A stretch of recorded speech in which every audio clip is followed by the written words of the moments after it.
as the son of an Israeli, as someone with an Israeli passport, as someone who has friends and family over there, obviously, no one approves of the slaughter of innocent people. No one. And of course, I am concerned for my friends and family who are in Israel. That being said, I do not stand with Israel at all on what's going on. And I'm finally starting to realize, for lack of a better term, how brainwashed I've been. I was taught to love Israel. I went to Jewish elementary and Jewish high school.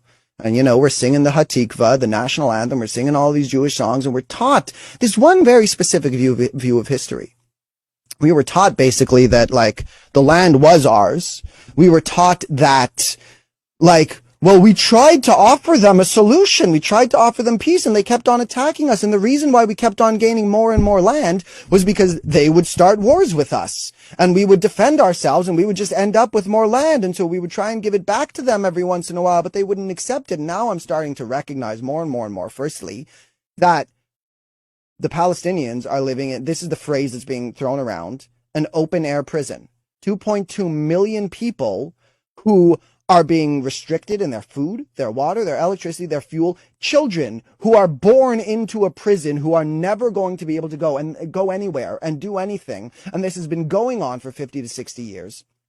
And we were taught to resent them. And so, obviously, again, the killing of innocent people by the Palestinians, awful, terrible, inexcusable. And then I watch Israel's response, carpet bombing this open-air prison with 2.2 million people. They're doing the same thing.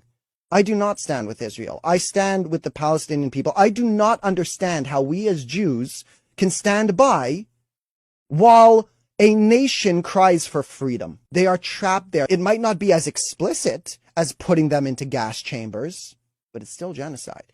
And we talk as Jews in regards to the Holocaust of never again. Is it just never again to us? Or is it never again? Because I thought it meant never again. But we're still being taught this separation and this complete lack of identification of what is happening with these people. So, now, can I excuse the fact that, Hamas has killed civilians? No. But does that change other elements of the situation? So this is what I'm saying, where we're going from this binary black and white of they are bad, we are right, to wait a minute, there's a much more complicated situation going on here. And firstly, we do need to distinguish, much so, between the Palestinians. And even to the extent that we are going to call Hamas terrorists. I don't know. Firstly, there was a story floating around of them beheading 40 babies. Now we look at something like that, and that makes us think, oh, well, they are evil.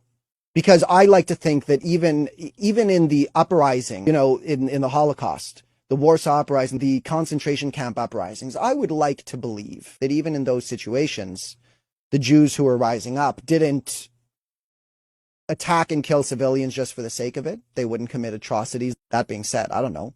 Maybe they did. But beside the point. We were told that Hamas beheaded 40 babies. And we look at that, and that gives us oh, well, they are terrorists. That's beyond any freedom fighting thing. That there's beyond no excuse. And then turns out, wait a minute, there is no evidence of that. And the news outlets that first put out that story then retract the statement. You can't retract a statement. Once it's out there, the damage is done. Because let's say you publish a news story and 10 million people hear the story of Hamas beheaded 40 babies.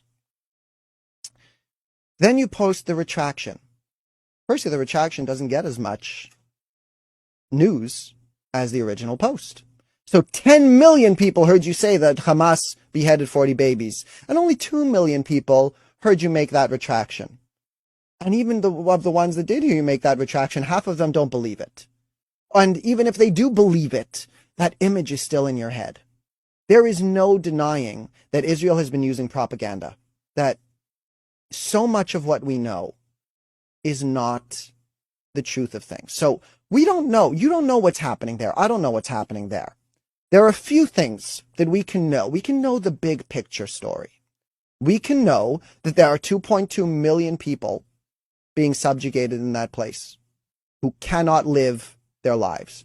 We can know for certain that civilians were killed from Hamas, from the Palestinians, and we can know for certain that even more civilian and children were killed by Israelis' response. So, firstly, let's open up our interpretation of everything that's going on there. Let's move from this binary, black and white, to they are wrong and we are right, to wait a minute. The Israelis are causing more death, really, than the Palestinians, and we're being taught that, wait, we're the good guys here because this is our land kind of thing, because we're standing up for ourselves. It's not our land. We were given the land. It's like, if someone comes up to you, the government comes up to you right now and says, hi, here's this person, they're a refugee from Syria. This is their house now. Like, what do you mean this is their house now? Well, here's this person, they're a refugee, they've been in a lot of pain, and we've decided to host these people, so this is their house now. You're going to have to leave. I don't want to leave. Okay, fine. So tell you what, they'll take the left side of the house, and you take that little 10%, that one room. You keep your bedroom, but they get the rest of the 90% of this house. Is that acceptable to you? And you go, no. And they go, well, now it's your fault. So go to your bedroom, and we're going to lock you in there.